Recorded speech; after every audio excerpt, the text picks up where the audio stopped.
Welcome to Headlocks, Heels, and Havoc, the wildest mixed tag team in podcasting where the kayfabe drops and the chaos takes over. Let's ring the damn bell.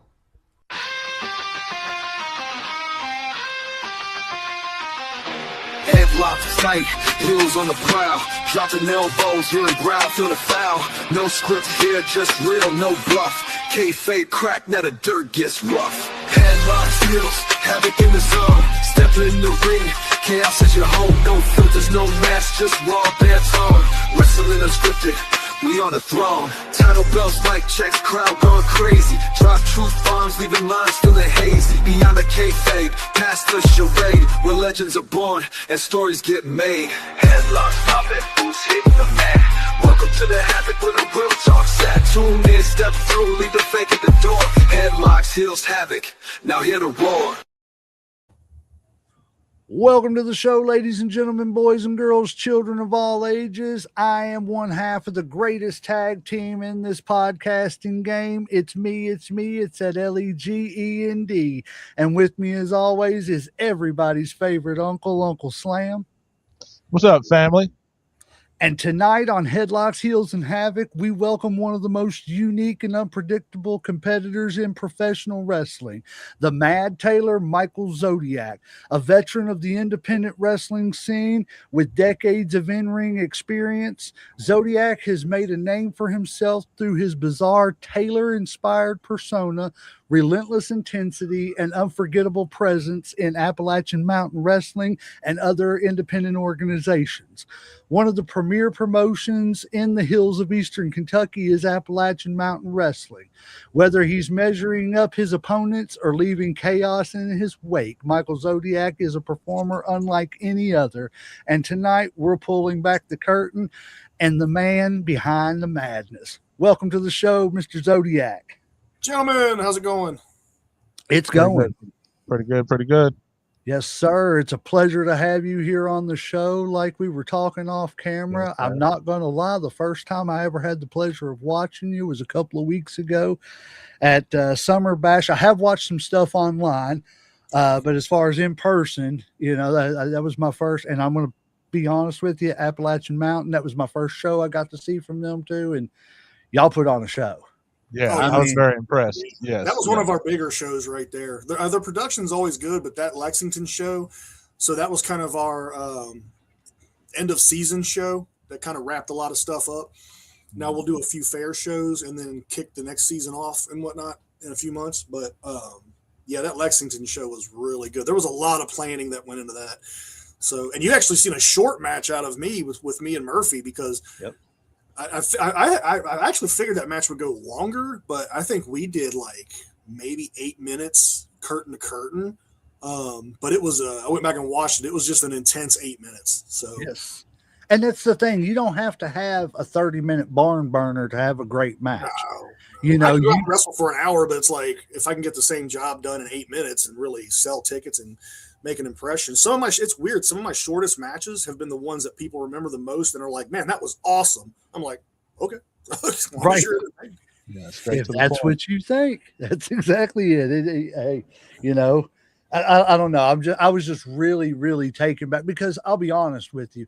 It felt like, I mean, we were talking off camera. It felt like the production level and everything was like house show WWE type production. That's kind of what they go for. Yeah. And that's not a knock because, you know, it takes a lot to be able to put on a production that's anywhere near, you know, one of the upper echelon organizations like that and everything. And like my hat's off to you. Y'all do a great job. Kyle Maggard is the owner, correct? Yep. He's okay. The owner. Just making sure. He does a lot of the legwork and stuff.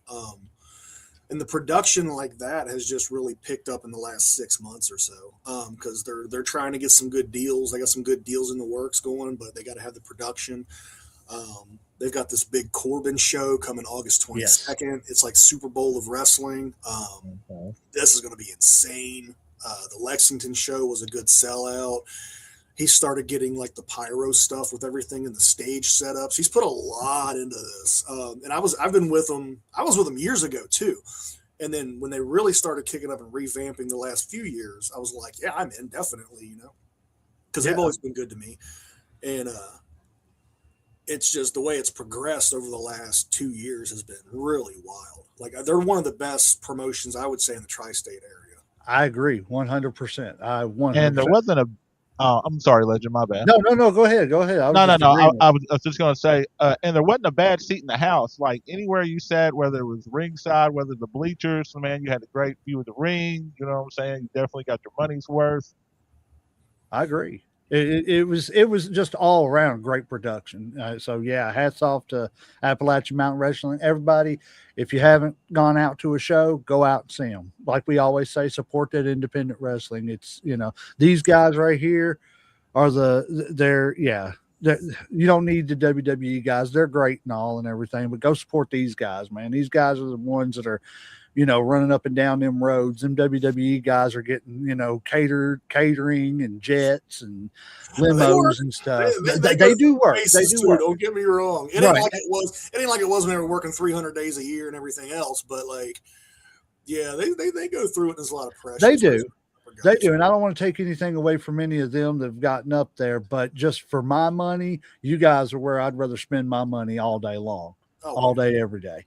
What's cool too is like if you look at, so if you go back and you watch Summer Bash from last year and then watch Summer Bash from this year, you can see the growth and transition that they've made and how much production and the card and everything's gone up, which is funny too, because last Summer Bash, I wrestled Murphy on that one. And then I wrestled him this on this one too. So we came full circle. So, hey, and we had a heck of a match last year too. It was almost a year to the date minus a day. I think there was 1 day difference. One was the 14th and one was the 15th of June. Good anniversary. So, okay, I'm going to open up with the same thing I always pretty much open up with. So who were some of your of the wrestlers that inspired you growing up? So growing up, I watched wrestling with my mom a lot, which was kind of weird. Like she was into it. She's this tiny little woman, but she liked like Hulk Hogan and like the big, larger than life guys. So we of course grew up watching old WWF stuff, you know. And then I eventually transitioned to old WCW, you know. But I liked the characters. I liked the mainly the bad guys too, which was funny. It made it fun me and her watching because she would like Hulk Hogan, Ultimate Warrior, you know, guys like that. You know, the jacked up pretty guys, the good guys. Right. And I like Jake Roberts, I like Ted DiBiase, you know, Papa Shango, you know, Rick Rude, all the bad guys. I was like, I like these guys. These guys are cool right here. And the guys that just had a presence to them, you know, Randy Savage. You know, especially Jake. And then as I watched more and more, you know, I came across like ECW, WCW. So then you got into like the Arn Andersons. You got into like Raven as, you know, stuff went along. The Great Muta, huge influence on a lot of my stuff, like up until recently. William Regal. So if you watch me work, all of my stuff right now is William Regal and Jake Roberts. Every bit of it is William Regal, Jake Roberts. Can't go wrong, you know. Well, you would be hard pressed to find a better wrestler overall than William Regal. Yeah, and he's and as far as ring psychology, Jake the Snake, I don't know if it's because of health reasons, but I don't know why somebody is not using him in a creative standpoint. He was with AEW for a while, but I don't know what he's doing now. Right. I just didn't know if it was his health, because I know he's got a lot of breathing issues and stuff like that. He's not exactly young anymore. I mean, he's up there in age. Right. Yeah. I love Jake, and I didn't respect Jake a lot. As well, I liked him as a kid because it was cool, you know, he's going to DDT you and throw that snake on you. Yeah. But I didn't know the business, and not that I really know the business. I'm on the sidelines still looking in. But, you know, I've learned a lot more about it just from being around guys like you and everything who have allowed me the opportunity to learn from you all, you know, which is awesome. I think once you get a different like perspective on things, like from like, I don't want to say a behind the scenes perspective, but once you look at things from a different perspective, not just a fan perspective, but production, but how matches are put together, psychology, the purpose behind a lot of it, you get a whole different appreciation for guys like that. Yes. And how they would take so little and make it mean so much. Yes, because I honestly and truthfully, I try to think about it. I don't know that I can remember Jake Roberts body slamming anybody. Very rarely. He rarely picked anybody up. Right. But, it was mostly punches, kicks, and he was one of those guys that he got you over by letting you beat him up. Mm-hmm. And then him making his comeback and, because, like with DDP or, Shawn Michaels or other guys like that finishing move was always right there in the back of your mind. Right. And it could be hit just like that. And that's all he needed. Yes. Because if he hit it, it was over. That's how I put a lot of my psychology in my matches. Like, no matter what character I've been doing, because I can, especially for my size, like I can do a lot of stuff. I'm trained in a lot of different things, but there's a lot of young guys that do a lot of the high fly stuff, a lot of the high intensity, high risk stuff, So if I go out and do it, I think it takes away from them. Plus, the crowd's already seen it, Right. And it's cool if, like, say a guy does a Rana, right, and he's 150, 160 pounds, you expect it. Now, if I go do it at 300 pounds, just because I can, I'm not going to do it that often or at all, because then it goes, oh, crap, well, this big 300-pound guy did it. That's crazy. Well, then it takes away from their style of wrestling, and that's not my style. And I don't want to crap on them because I don't want them going out later on, doing what I do. So it's kind of a mutual respect thing, too, on my end anyway. So. I totally agree. Again, the psychology of it, that's, you got to be able to. So let me ask you this. What do you think about the way wrestling, the way, how do I say this? The way wrestling used to be as compared to, I know a lot of people say the acrobatics of it nowadays and stuff and everything. Do you think it's hurt it, or do you think it's helped it, or is there, you can sprinkle enough or too much? It's always been there, though, is the thing. Right. If you go back and watch wrestling, anything you see now, we keep upping the bar, which is dangerous. I will say that on what's wild. But if you go back and you watch wrestling, right, there's always been the brawlers. There's always been the technical guys. There's always been some form of high flyers, no matter, what. There's always been like the high risk guys, the spotty guys. It's just different from era to era. Now, I think the bar keeps getting raised. But people will go, oh, well, Will Ospreay kills wrestling because of all the crazy stuff he does. Will Ospreay's a hell of a storyteller. I think Will Ospreay is one of the best wrestlers in the world. But then you look at guys like that and Kenny Omega and everything else, and people go, well, those guys are just killing wrestling because they do such unbelievable stuff. Now, go back to, say, the 90s and watch Tiger Mask. Mm-hmm. Go back and watch Jushin Thunder Liger. Yep. Go back and watch Eddie Guerrero when he was Black Tiger. Go back and watch any kind of AAA stuff like that. Those guys did all the same stuff. They did all the same stuff, but for that era, and they were considered like the wild guys.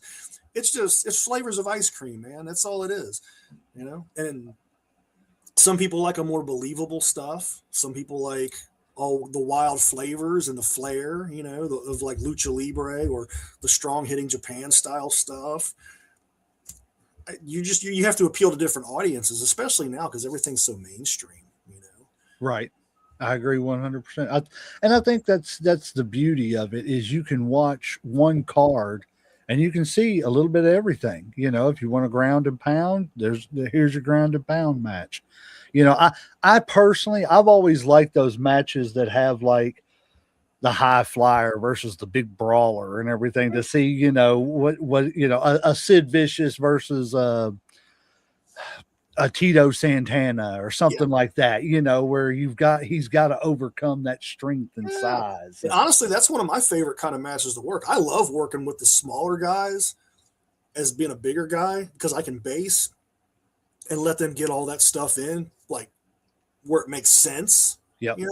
I'm not going to let a 150-pound guy pick me up over his head and slam me or nothing, but like, I wrestled Lifeguard Ross one night and I'm like, hit all your fancy stuff right off the rip, because we got a short match. Get that in. It'll make sense. Boom, DDT at the end.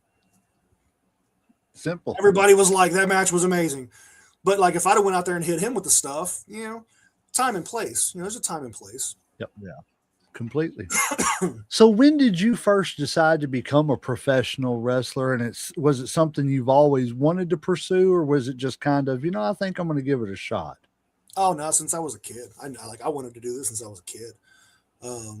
12 years old watching stuff. Like my junior year of high school, me and my buddies got talking about it. And that was when like ECW had started getting popular and you had to scramble in on channel 25 try to find it and all this. I was like, man, they didn't advertise this. And it was harder to get into then too, because you didn't have all the stuff online. You didn't have just schools everywhere and internet access to everything. So you had to hunt stuff down. Oh yeah. So and you didn't know what was real and what wasn't back then too. So here I am, like 16, 17, getting ready to come out of high school. And me and my buddies are talking about doing this, and we would wrestle in the backyard and things and work out and this and that. So like, I knew coming out of high school, I was like, I want to find out how to get into this. I was like, I want to go back. I want to go to school, keep continuing my schooling and stuff, see what I go from there. And I want to find out how to get into this. And honestly, I fell into getting into it by just happenstance, by freak luck. So, but it worked out good though. I ended up not going to college. That ended up waiting for other reasons, but I ended up getting into wrestling school, and it's worked out. Hey, that's all that matters. I have gotten a degree and everything, but wrestling paid for it. So there you go. See, I mean, it's a way to make the business work for you too, And see, that's like you were talking about. It blows my mind because, I always, as a kid, watching, because I was like you, I started out with WWF, and then I found, I just happenstance, I turned it on TBS one night it was like a Sunday at 6 o'clock or whatever, and found, Sunday night, something, crazy and everything. And it was like, I remember the very first WCW match I ever watched was a Z-Man and Flying Brian Pillman tag team match. They were taking on two enhancement talents, but they were the United States Tag Team Champions at the time. And that was my very first match. I was like, okay, this ain't too bad. It's not, the glitz and glamour of the WWF and everything. But I'll be honest with you, as a kid, I was jumping off my dressers onto my bed and everything, elbow dropping pillows and everything. But I wouldn't have had a clue of how to even begin to find somebody that was a wrestler, to ask them where to go, for schooling or training or anything like that. Coming out, I didn't know jack about independent wrestling hardly. Like, I was like, oh, there's smaller promotions and stuff. Like, I would see stuff here and there, but I didn't pay a whole lot of attention to it. And I knew and this is actually how I got into wrestling. I knew out at the Richwood Flea Market where I live because I live in Kentucky, and there used to be a place in Florence or in Richwood, right outside of Florence, and it was a Richwood Flea Market. It was there for years. It's a storage place now. They went through a whole bunch of spells, and it caught fire, and then they rebuilt it, and it got storm damaged. Eventually, the guy just sold it. Now it's a big storage place. But the Northern Wrestling Federation out of Cincinnati had a school called Bone Crushers. They still have it down here now. And they had a booth in the Richwood Flea Market where they sold tickets and merchandise and T-shirts, and they would do meet and greets. And so we're in there one day, and we see this big sign, come meet Prince Justice, NWF champion Prince Justice. I was like, well, that's kind of cool. I was like, let's come back next week, check it out, me and buddy mine. And he's like, okay, which we usually look for something to do. We went to the flea market all the time. So we get there, and we're 17, 18, or 18 at the time, goofy kids. And we were a little rambunctious. Let's go heckle this guy. Just check it out, see what's going on. So we get there. Prince Justice, who later on went to become Abyss in TNA and Puerto Rico and everywhere. We didn't realize at the time we get there, and this guy's sitting there, and he's 6'5", 300 and some odd pounds, just massive. Smiling. He's got this crown on his head because he's doing the whole Prince thing. I was like, I ain't messing with this dude. Right. I was like, I don't want to talk to him. Nicest guy. He stands up and I'm 6'2", 300 pounds. At the time, I'm 6'2" and probably 270. I don't know. I'm a big kid. He just dwarfs me. I'm like, this is the biggest guy I've ever seen in my damn life. And we're BSing. He gives me a flyer for a Peel's Palace show. Peel's Palace, Erlanger, Kentucky. Place famous. I'm like, well, this is kind of cool. So we circle around, and I'm sitting there thinking, I'm looking at this flyer and stuff. My buddy's like, you good? I'm like, I'm going to go ask him how we got into this. He's like, you're serious about this, aren't you? I was like, yeah, I got to find out, man. So I go back around. I was like, can I ask you a question? He's like, yeah.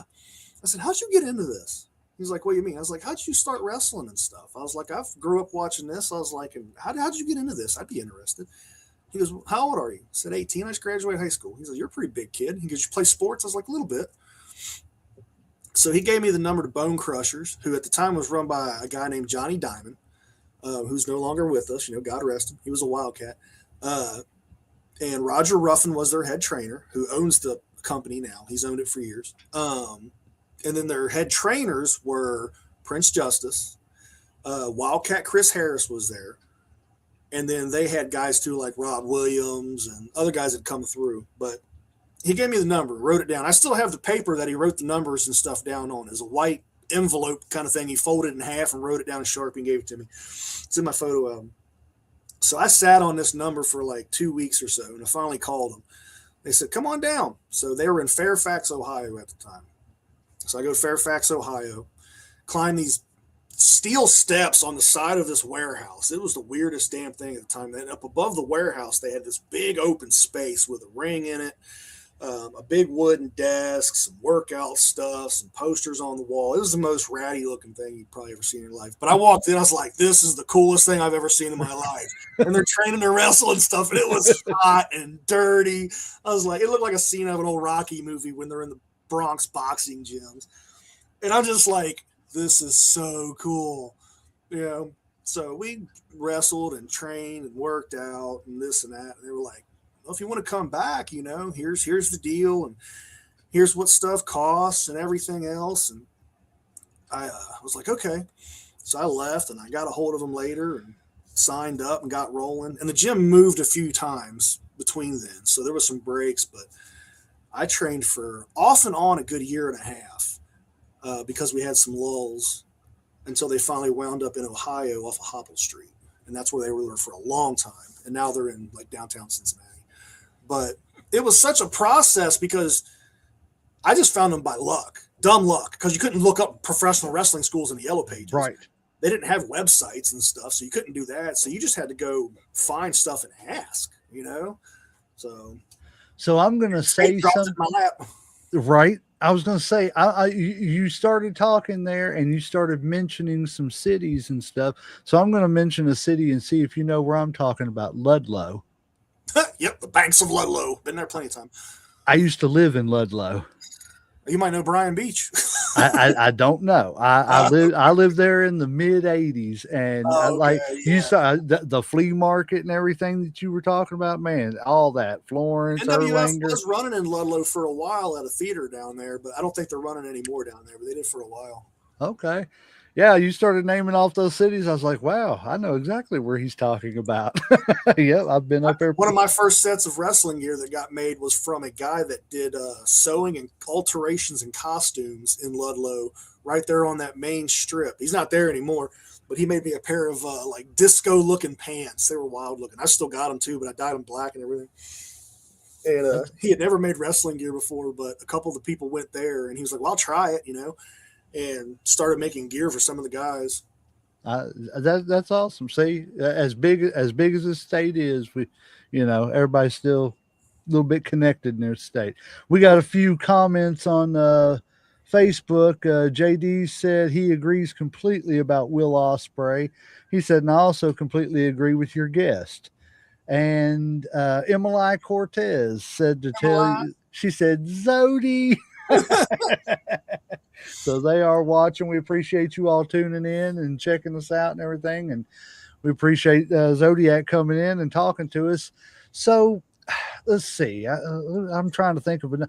Well, there you go. Since you started talking about the Taylor and stuff, what inspired the Mad Taylor character? I make wrestling gear. Honestly, like I sew. That's what I Oh, do for part of my living. Like I make wrestling gear and sew and costume stuff, and my family lineage goes back doing it.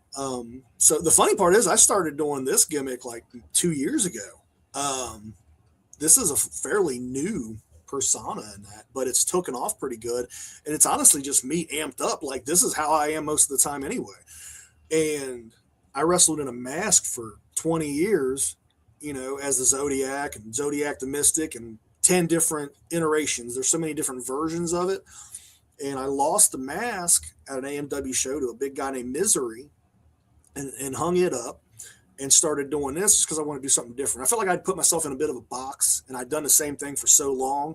I was like, I just want to kind of be myself, but amped up. Still kind of a psycho bit of a character, but let's put a different twist on it. If Sweeney Todd or the Mad Hatter were a tailor, it'd be me, you know. And it's done really well, but it ties everything together. I've made wrestling gear for 8 years, and I've always made my own stuff. My family's got a background in it. The whole Trowbridge, England thing is a legit deal because I've got family that dates back to them, which is a textile town, and that's what they did. So I was like, why not? Let's run with it. Well, they is say this the what you best- do for a living? Yeah, I make. That's what my shop is. Oh, okay. Yeah, I got. I'm working on stuff for Oh, okay. Murphy Costigan's gear that I wrestled him in. I made that. All 90% of the guys you see on AMW, I make all of their stuff. Guys on NWA, different places in TV, Japan. I make How did you get into that? Like, I mean, like, do you always just, I mean, I know you said your family kind of always, was part of it, but how did you start doing wrestling? You just fell into it, or was it just something that you? necessity?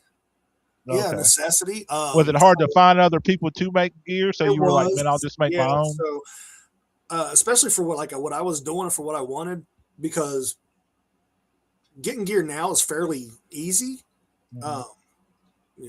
Bless the internet, But before high spots and all that too, especially like you had to reach out to people, by phone, by catalog, things like that, or know people, and there was only a handful of people that really made gear. So you could go through K&H or go through like Bazaar from Adrian Street down in Florida. Matt Stryker from HWA made gear for a while. Like, so you just found people to make stuff. Yeah. But you just had to talk about it on the phone and send stuff and shoot ideas and this and that, mail logos or whatever. So I had a couple of like so-so experiences with getting gear made. Not bad, but just like not what I wanted. Yeah. And I was like, well, I can figure this out. I was like, I've made stuff before. So I tried to make a mask because I wrestled in a mask. Came out all right. And just trial and error. I just kept messing up. And then I got a hold of a guy named Mike Woody, who he's made masks for people all around the world. Notorious mask maker. He helped me out with some stuff, and then just over time, learning and messing up and getting on YouTube and figuring stuff out. The crabby part then was it was such a gate-kept thing. Yeah. It's like trade secrets. People didn't want to show you how to make stuff because then you're messing with their money, or, they didn't want everybody and their brother doing it. Now there's so many gear makers, but there's only a handful of really good ones or really trustworthy ones, So that was basically how I got into it, just out of a need for myself. And then I started making other people's stuff, like I said, about 8 or 9 years ago. Just some local guys. They saw my stuff and was like, hey, would you mind making me something? I was like, yeah, I'll give it a try. Why not?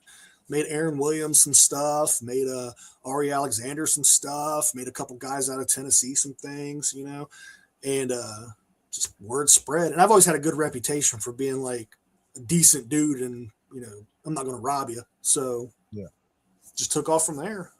Well, they say now I've got 3 pages full of orders that I got to do. So I was going to say, they say that, the best, gimmicks or whatever you want to call it is just an extension of yourself. So, there you go. That's awesome. That's crazy. Who would have ever, who would think that, well, I'm going to make me some outfits and everything, and they turned out good. So then next thing you know, people are like, hey, make me some. And you're like, you know what? I'm gonna hang the mask up and I'm just going to be the Mad Taylor. I mean, And I thought about hanging the mask up for a while. Like I was going to do this 4 or 5 years ago. Not this, but like drop the mask because I just felt so boxed in, and I got talked out of it by a few people.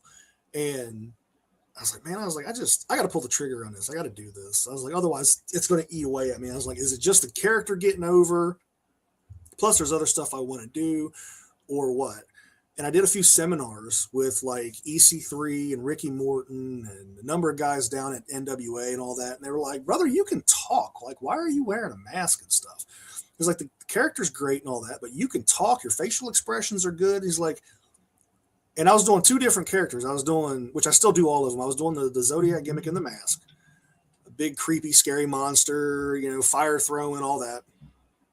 And I was doing another character named Mikey Motor, who is a used car salesman that moonlights as a professional wrestler. And that got over really good. So, and I still do all of them.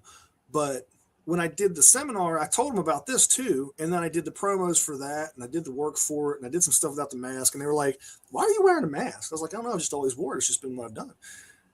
And they're like, your facial expressions are good, probably from being in a mask so long you had to emote through the mask.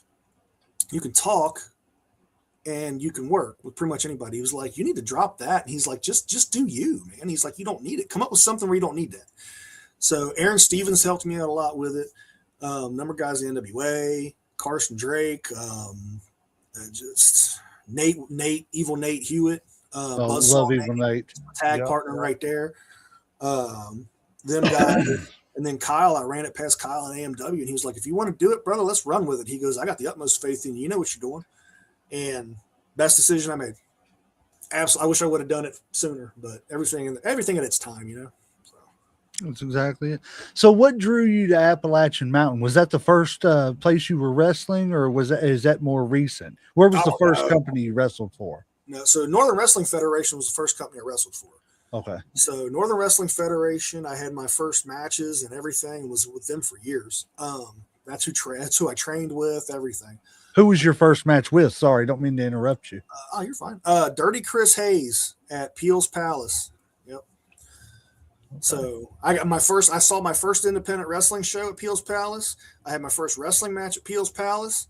Yeah. Got drunk my first time really at Peel's Palace. A whole lot of firsts at Peel's Palace. I was going to say a whole lot of first time for everything at Peel's Palace. But yeah, and Dirty Chris was one of the ones that was a big influence on my training and thought process and psychology for matches too. Very less is more, very psychology driven. Yeah. So. That's awesome. So how long have you been with Appalachian? Probably 3 or so years now with this run. From the jump when they got started back up. They ran for a while. They ran like years ago too. And I was with them off and on. But then I was trying to focus more on Southern wrestling because I was up in Indiana and Michigan and stuff like that a lot. But the scene up there at the time, especially, was a lot more like deathmatch stuff. Right. And more of a hardcore scene, which I have nothing against. Hell, I've done my share of death matches, everything else. I enjoy those too. I do everything. So it's like, you name it, I've probably done it. But I was like, I don't want to do that. Especially with kids and everything else and like getting older. And like, I wanted to focus on NWA. And I'm like, they're not going to look at me doing that the way I want. And so I was like, I want to focus down on more Southern wrestling. And I'd seen like Kyle and a number of other guys, they were running, and he had contacted me. He's like, hey, we got shows. You want to come down and work? I was like, yeah, most definitely. And he's always taken good care of me. So it was kind of just a need of change of environment. I was like, I want to focus on Southern wrestling. That's my love right there. Storytelling and stuff like that. NWA was running down there. They were in Tennessee and they were in Florida. And I think they're based out of Florida now. And everything else. So everything was in that area that I wanted. So I just started focusing there more. And then once I work an area, I don't try to spread myself too thin. I'll work with 1 or 2 promotions. So that way, if you want to see me, you have to come there. Right. That's just how I work. Because I know there's a lot of good places to go down there and work, but right. That's where if you want to see me, you got to come. So. Well, sometimes less is more. Yeah. And And they keep me busy. They run a lot of shows, so I don't have a reason really for me to go work everywhere. right. It doesn't benefit me. And physically, it's hard to, recoup too. If you're working, 5 nights a week, Right. that takes a toll on the body, and like you said, we ain't exactly spring chickens anymore. So, I get up in the morning and I pull a hamstring sometimes. So, I I suppose would, good, luckily. That's a good thing. I'm 36 plus 10s, to quote Tracy Smothers. So it's like, there you go. I like How that. many 32. shows do you like do a month normally or whatever? I shoot for at least 4 to 6. Okay. At the top, I was doing, when I was my most active, I was doing what, 12 to 15 a month. Damn. Yeah.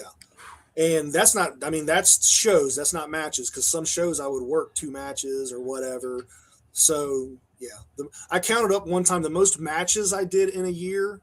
It was insane because I was wrestling like 3 or 4 times a week. Plus, I was doing double duty on some shows because I was doing multiple characters. So, like, I think the most matches I did in a year one time was like 310. Something ridiculous. I got added, and I was like, "Holy cow!" In a year, and I mean, this was like several years. Okay, yeah. I guess you were a lot younger then. Yeah, quite a bit. You were basically running a WWE, WWF type schedule. I've ran like that for a long time, though. Like, but that's how I paid my bills. So it's right. Like, Well, yeah, you got to do what you got to do to pay them bills. Right. So what has been the biggest difference, do you think, between wrestling when you first started and wrestling now? The amount of exposure that there is a big thing. The gates are more wide open. Like it's the curtain's been pulled back on a lot of stuff. So it's like I feel like you have to present some things a little bit differently. You have to tell the stories, right, and give the guys the characters and everything else. But at the same time, don't insult them. Right. Like I think MJF is a good example of how to do things, honestly, because he stays in character. Yes. We've talked about him a lot. Yeah. But people aren't dumb then, but that doesn't mean you have to tell them how stuff is done. I'm not going to tell you how I do what I do.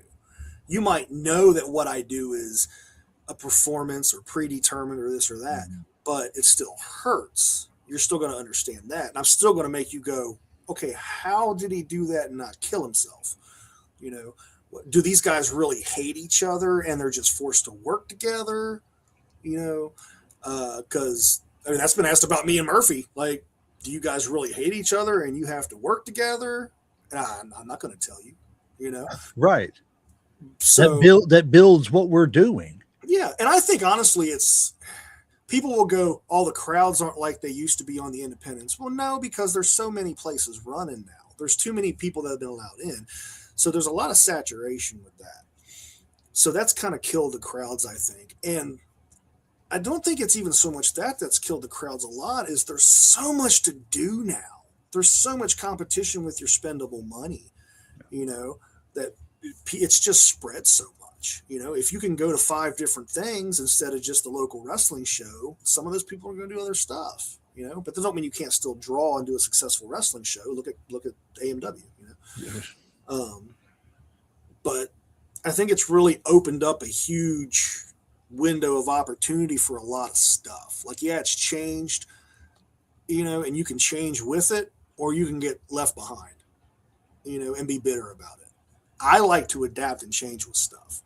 People go, social media is killing wrestling. Well, social media pays me to wrestle because my perspective is a little different.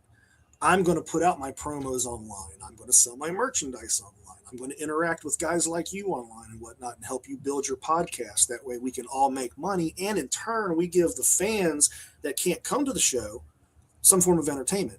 Right. And then when they can come to the show, they're going to, that's my take on it. Like, and I agree. Like I'm an old school wrestling guy. I'm not. as far as a fan. I don't want to put myself out there like I'm anybody that's ever been in the actual business. But, as far as just old school, I like the old school of wondering. Mhm. I like that old school because even now, there's sometimes I'll be watching something and like you'll hear somebody say something to somebody, and it's like, man, that felt kind of personal, Mhm. but then you see them behind the scenes and they're just, yakking it up, patting each other on the back and everything. I miss whenever it was, is that really personal? Like you were talking about, I miss that and not getting that. Oh, they're patting each other on the back 20 minutes later. Yeah, and I think people should avoid that. Like, if you're in a feud with somebody and you want to keep them wondering, keep an air of mystery to it. Like, Yes. don't beat the fire out of each other in a 6 month feud, and then be at the local Waffle House or whatnot, sitting together, chilling, hanging out, or posting up pictures around each other with your arm around each other and everything else. That's you know, Do you It, think kayfabe is dead now or whatever? Because we got all nah, these television shows, we have internet, we got kayfabe's cell not phones, everybody's reporting, right. everything. Kayfabe's not dead. It's just changed. It just grew up. It's Okay. just different. Like, kayfabe back in the day was making sure nobody knew that it was a show, right? Hmm. Yeah. Kayfabe now, though, is just don't pull the curtain back and let them know what's going on. You can Okay. still not let people in on stuff. You can still fool people. You can still make people wonder. Look at Leo Rush right now. yeah. If I don't know if you all watched any of that. Look at Leo Rush's stuff right now. There's people online going, I think he's really lost his damn mind. Yeah. Because of the production and the character he's doing. And he stays in character, right? It's a show. Like but you don't. You want to make him go, I know this is a show, but that guy's not quite right. I know this is a show, but Zodi dropped that guy on his head on a metal buckle. It's And it's I had people come to me on the show and ask me, be like, is Murphy okay? And I was like, oh, don't care. And walked away. And they were like, shit. You know, Yep. Danhausen stays in character. They're like, I know this is a show, Yes. but this guy is weird and I want to watch it. It's almost like watching like Anthony Hopkins play Hannibal Lecter and Yeah. thinking, this is a movie, but what kind of a twisted actor does it take to pull that performance off? Right. Or a magic show. Yes. It's a show. The guy didn't really pull 12 cards out of his mouth, but you don't know how he did it. Now, there's always the guys that want to spoil it and tell you how he did it, and you can't do anything about that, but just enjoy it and go, how the hell did he do that? I agree 100%. Like it. So would you say that you're not as, I don't want to say mad, but when the curtain was being pulled back years ago with like Vince and stuff like that and everything, were you at the time, were you kind of like, well, don't do that? Or were you at the time going, oh, that's cool? Because I'm kind of conflicted about it now. Because like you said, I know it's evolved, but there's a part of me that wished we didn't know some of the stuff we know. Right. But then there's a part of me that's like, I'm glad we do know some of the things. I'm glad to know that, people really aren't out there trying to kill each other. You know what I'm saying? But at the same time, I wished I believed that they were a little bit more. You know what I'm saying? From a wrestling standpoint, it's somewhat good because now people don't try and fight you in bars and in stores and stuff, thinking that you're a big badass. I want to try the big tough wrestler. You think you can fight and shit and everything else? You're in my town. I'm like, oh, God. I love reading stories of like people that And try there to were like walk up to promoters that if you Haku got- and stuff. Yeah, there were promoters like back in the day. If you got beat up in a town and they found out, you got fired. Yep. Oh, damn, for real? Yeah. So Yeah. that's a legit thing. But now it's not so much. You still don't want that to happen, but so I'm conflicted with that one a bit because I think Vince knew that with the internet and with the way things were changing, everything was going to come out anyway. So he just decided to pull the Band-Aid off and go, we make movies. We make live action, physical drama movies. It's rough, it's tough, it's on the fly. A lot of it's ad libbed. There are no commercial breaks, there are no cuts, there are no takes. And I think a majority of the people went, shit, that's impressive. We knew, you're telling us now. A majority of them went, that's actually kind of impressive. Thank you. That's kind of fucking cool. Pardon my language. That's kind of cool. Oh no, you're good. And and then there's that percentage that went, oh, this is a bunch of phony BS. We knew it. Ha ha, I knew it. But then the people over here that said that though got so outweighed by the people that were like, oh, crap. Okay, well at least you're being honest with us, and this is what's going on. Okay, we kind of knew it was unavoidable because the internet finds out everything. And I think he knew that. And with everything else going on, he decided to just say, I'm not going to stress this part no more.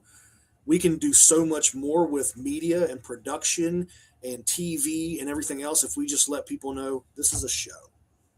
This is the greatest live action show you will ever see in your life, with some of the best athletes and performers and characters you will ever see in your life. There's nothing like it, and there's not, even a circus performer. There's nothing like it. Here's what it is. Either you like it and you love it, or you hate it and you don't want to watch it. And I tell you another thing too, I think a little bit of what he did with that too, because I like that perspective. I've never really thought about it that way. But while you were saying that, it was almost like too, all those people that I remember, growing up and everything and hearing, oh, you watch that fake stuff. Yeah. It kind of shut them up too. Yeah. Because we admit it. Yeah. We admit that it's not, you want to call it fake. We'll step in the ring for 5 seconds. I'll show you how fake it really is. Now, predetermined, it's a different story. Yeah, but it was like, here it is. Things. Yes. It was just a here it is. This is what we do. Either respect it or don't respect it. But at the end of the day, all you fake people, shut up.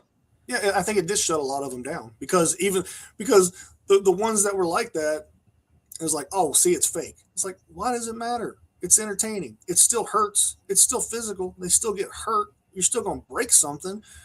And anybody that's done any kind of entertainment or sports will go, I know that shit hurts.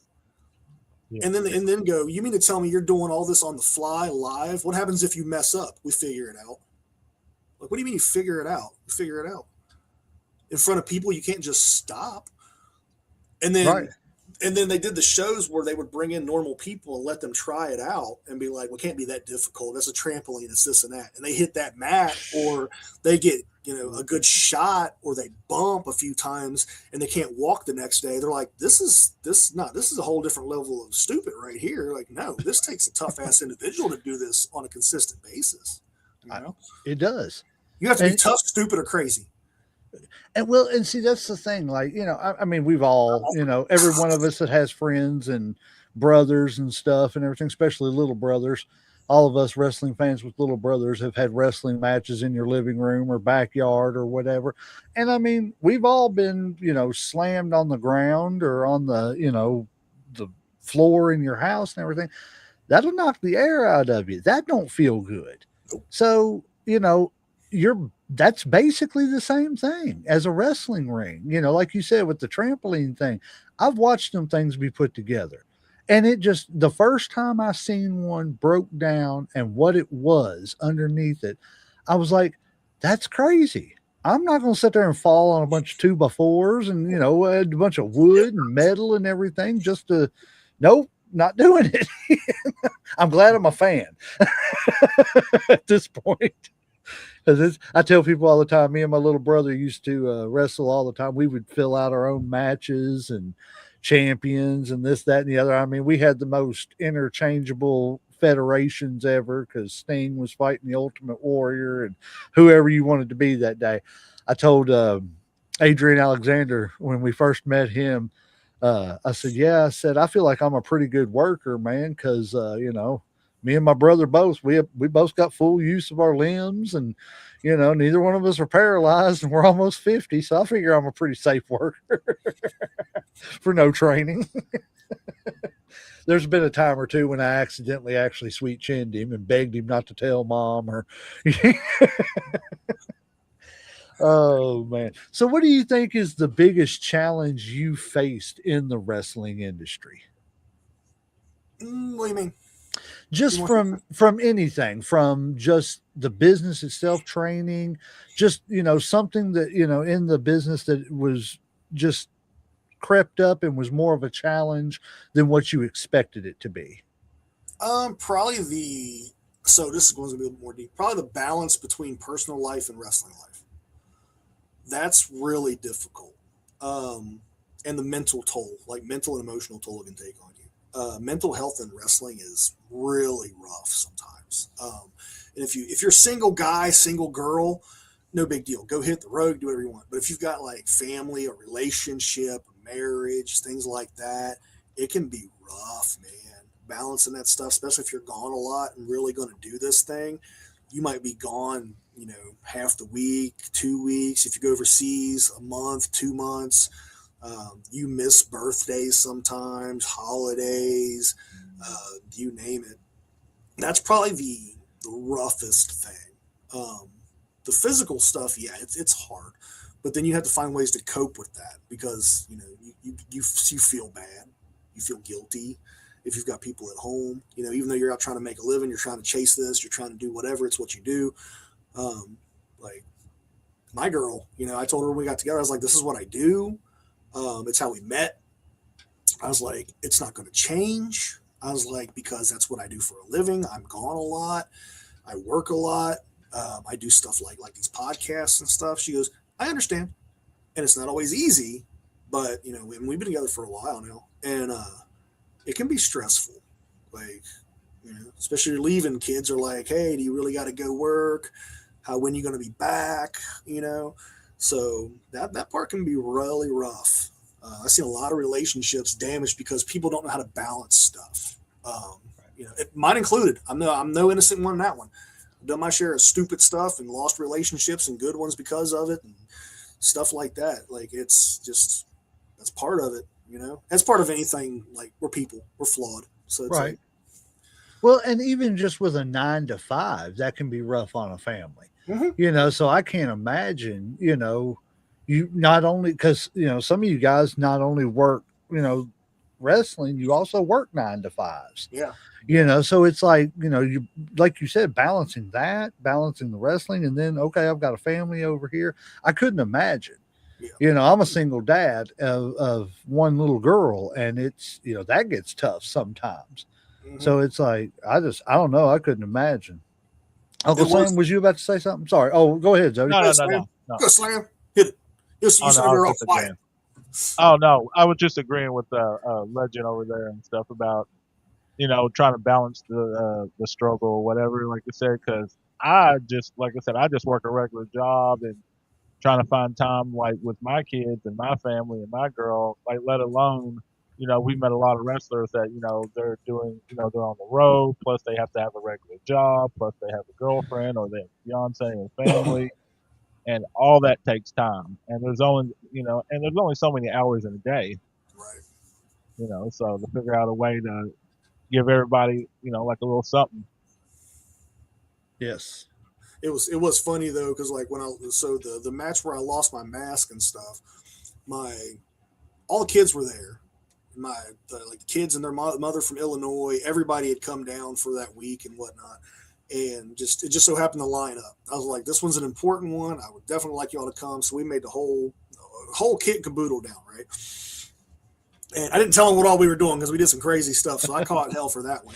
Uh, I remember coming out and they're like, you didn't tell me you were doing tables and barbed wire and thumbtacks and all this crazy stuff. I was like, we kept it kind of low key. Like, uh-huh.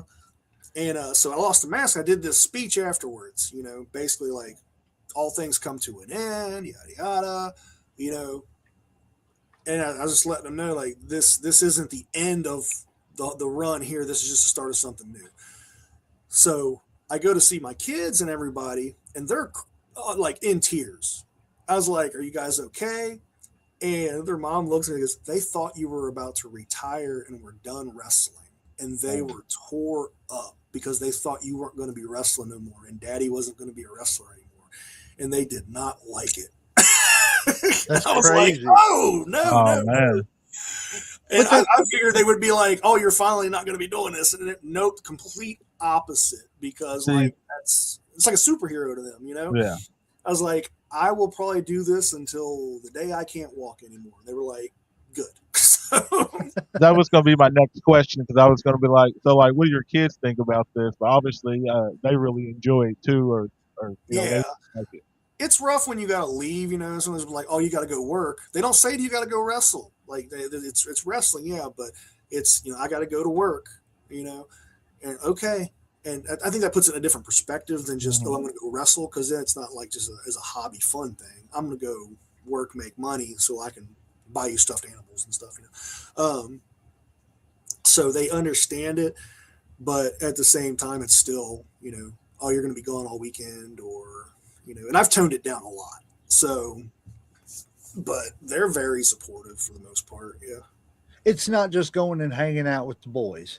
Right. It's not a social club hobby. I could do a social club 10 minutes from home, right. Yeah. Instead of driving 3, 4, 5, 10 hours somewhere. Totally. It's work. Yeah. Definitely. And I have a very strict policy. I don't go anywhere unless I'm going to come home with money. That's the thing with me and Mama Bear right there. If you ain't coming home with money, you ain't going, or money or opportunity. And if I can't come home and put money in her hand or show her money, I ain't doing it. If you ain't making money, it don't make sense. Don't make dollars, it don't make sense. That's it. Exactly. So are there any wrestlers that you've never faced, whether it be indie or, people who have been to the bigger, organizations that you've never faced, but wish you had the opportunity to work with? That dang Great Mood have been ducking me for years. Man, that would be awesome. He's retired now. My dream match, where one of them was against him in Japan, but that's not going to happen. But I could still do. I've got to meet him at meet and greets and stuff. Really cool guy, but I've never gotten to do anything with him on shows. So that's one of my bucket ones I'll never get. I got to work with Jake. That was kind of cool. That would be really? awesome. Yeah, I was on 3 shows with him and got to work a 6-man tag with him and some stuff and hang out. He was a really cool guy. Would have loved to got to do a singles, but that ain't ever going to happen. Regal would have been awesome. Got to do a seminar with him, but never got to actually work with him. So there's a number of guys that I wish I would have got a chance to get and do stuff with. But see, Regal is one of those guys too that, like we were talking about earlier, that the older you get, the more you understand. When I was a kid, it was just some English dude that could roll around on the mat, and you didn't appreciate him as much. Right. Yeah. He could just twist some people up and everything. I didn't understand it, man. Watching all the little things he did now is like, now I know why I hated this guy so much, but still wanted to watch him. I still to this day will not call Umaga because of him. He's Umanga. And it's just because of William Regal. But his chain wrestling was off the charts. It was so believable. Watch his stuff from Japan. Yes. Well, his stuff from Japan with Fujiwara and Marufuji and all those guys. Holy cow. I tell you another great match too, and I've been promoting this match for probably half a year and a half the time we've had this show. And the match, I cannot remember. I think it was a Halloween Havoc, but it was him and Davey Boy Smith. I knew you were going to say that. Yeah. And it was just he would go for a snap mare and get Davey into a wrist lock, and the next thing you know, Davey had his arm behind him, and it was the same thing, but it was Davey was a powerhouse, right? But people don't understand, Davey Boy could wrestle. Yes. He was trained in the Heart Dungeon. Davey Boy could wrestle. Yes. And he was very good. He was just a power guy, though. I think if Davey could have talked a little bit better on the mic, Davey would have been a world champion. That was his downfall was his mic skills and just personal demons. Right. And we try, I hate that any, of the great performers, known and lesser known, have ever had any problems like that and everything, because like we've said so many times, we were robbed of so many great Oh matches, yeah. because of personal demons and stuff, and it just sucks. There's a ton of them that Davy Boy was supposed to have and titles he was supposed to have, but that right Yeah. there got him. And some of them that he didn't even make the show because he was just Yep. messed up. Well, And when that goes back to that. That goes back to that like wrestling life balance thing. Yeah. Guys try to cope with stuff, and they're on the road, and they do this, and then they try that, and then it turns into this, and next thing you know. It's well, rough. and it is, and it's crazy because we were talking about Davey and Regal and people like that and everything, and you go back to that early, not 2000s, early 90s WWE time when everybody was leaving and going to WCW, and people talk about, yeah, they didn't really have anybody but Brett and Shawn and, Undertaker. And I go back and I'm like watching some of these pay-per-views at the In Your Houses and stuff. And I'm like, what are you talking about? They had Brett, they had Shawn, they had Taker, they had Perfect, they had, Davey Boy Smith, they had Owen Hart, they had, A ton of guys. yeah, they had a hell of a roster. I'm sorry that people didn't understand wrestling as much back then, and didn't understand that, as much as I love Hulk Hogan, as much as I love, people like that and everything, man, go back and watch these matches, with we talk about it all the time. I would have loved to have seen like a little program for about a year or something where like Perfect and Hart and Shawn and Owen were just working off of each other and with each other and all passing around the world title and everything. Could you imagine some of those matches we would have gotten? Oh yeah, that would have been good. Yeah, it's just if you, I always tell people, if you're gonna like the business, really look into it. Don't just go off of, yes, look at the history, learn the little nuances of what they're doing. Like probably would never make a regular top 10 match, but I saw a match with Bret Hart and the 1-2-3 Kid. Yeah. That match is awesome. Yep. It's like one of the best matches I've seen. John Waltman's very underrated. Yes. He's got some amazing matches out there. Yes. And again, God forbid the demons and everything. But even in that era, people forget Razor Ramon was there. Scott Hall, that man. Go find the one from WCW. It was him and Eddie Guerrero. Yes. Ridiculous match. It's just, there's so much about wrestling that if you really want to learn it, and it's there to be able to learn. Oh, yeah. You may not be able to get into it the way you're into it, but you can always, even as a fan, you can continue to learn and figure out that, yeah, Hogan was good and hulking up was great and exciting. But man, did you see that Mr. Perfect and Bret Hart match? Right. It's look at the stuff that was before the main event. There's a lot of people and a lot of talent. Like I've recently really started respecting Tito Santana and a lot of stuff that he did. That man. I don't want to say he got used because he had a great career, but like I wished he would have been like an Intercontinental Champion and a Tag Team Champion more than what he was. Right. He deserved it. Rick Martel. I think Rick Martel deserved a good Intercontinental Championship. I was just getting ready to say Rick Martel. I think Rick Martel was Intercontinental Champion for a minute, wasn't he? No. Yeah, see, I thought he was too, honestly. No, he was Tag Team Champion, but he never won the Intercontinental Championship in the WWE. No. He was just on a podcast because he's starting to do meet and greet type stuff and conventions now and get out and do stuff. And it blew his mind that people would even want to see him and remember him. And he's been going to these conventions and people are like, oh yeah, the model Rick Martel was great. Yeah. And then they bring up Tito Santana and Rick Martel and Strike Force and all this stuff. And they're like, you remember that? And he's like, yeah, you were amazing. So, but to me, that just shows how humble he is as a person. Because he's like, why would who was I? What do you mean? Who were you? You were the model Rick Martel. And that's his honest take on it. Like doing the stuff. He was like, I wasn't nobody. And they're like, are you kidding me? You were an AWA World Heavyweight Champion, one of the longest reigning AWA Heavyweight Champions. I always thought he would have been a great horseman. Yes, When they brought him in WCW, I was like, he's got to be a horseman. You know, I could. bring that model persona back and let him be a horseman, but they never ran with it. They did I Paul would have Roma. never thought that, but you got my mind going now, because yeah, he This is would the have been stuff I think perfect. about at night when I'm working in the shop. Right. Well, see, I do the same thing. I've played those 2K games and everything Yeah. for years. And like, I build my own shows and stuff, universe and everything. And I'm constantly just making factions. Like, I've got like a rich person's faction. It's got like the $1 Million Man and JBL and, IRS and MJF, it's just different stuff like that. But I would have never in my life ever put Rick Martel in a horseman role, but he would have fit just fine, I think. Especially taking like a Tully Blanchard type role. Yeah. Man, you got me saying, you got my mind rolling now. Look, I'm playing Booker in my mind now.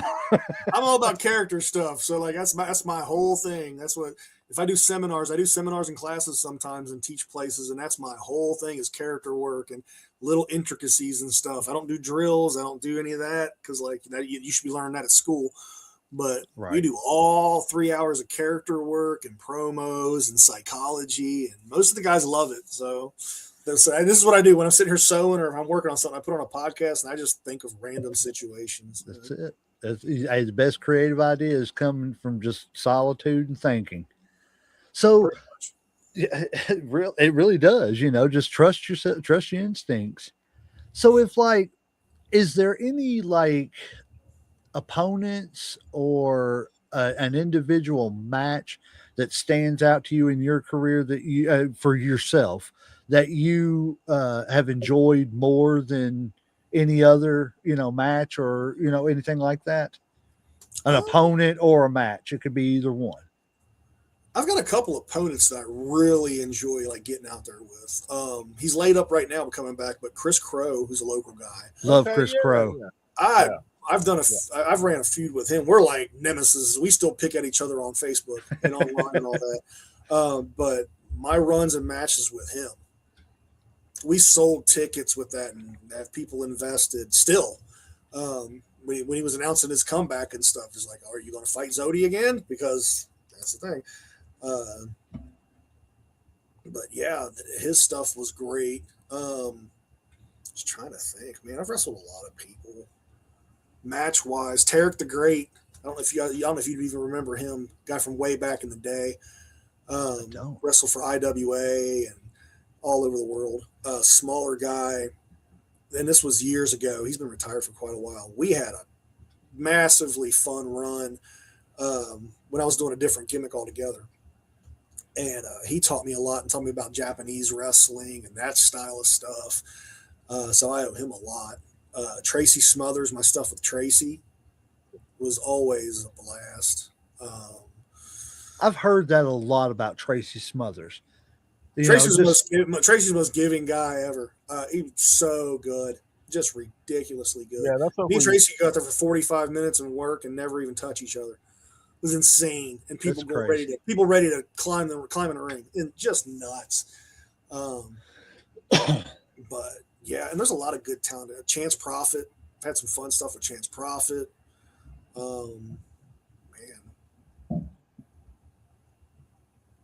got to wrestle a lot of people. I'm trying to think of feuds recently that have been good.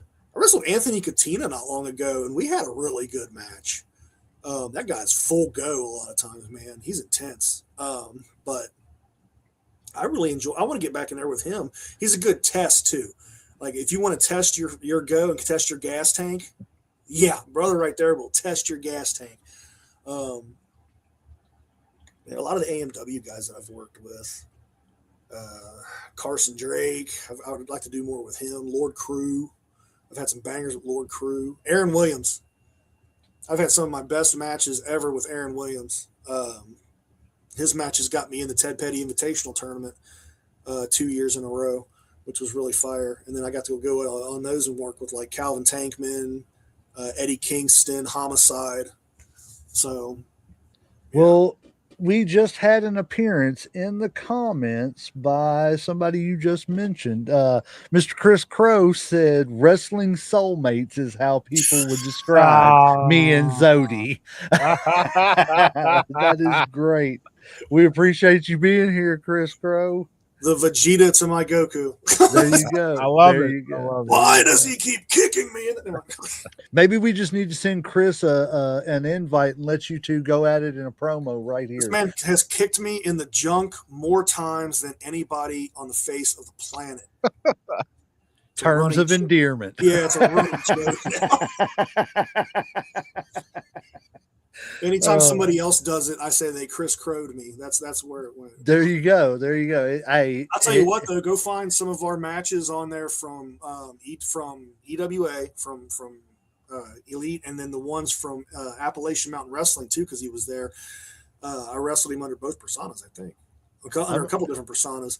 Every match was a banger. I'm telling We would you. definitely have to. I was so happy to see him come back to EWA. I wouldn't go that Their far. last event. Their last event. It was so good. Yeah, to that's see what I him was come gonna say. He back. popped out the end, didn't he?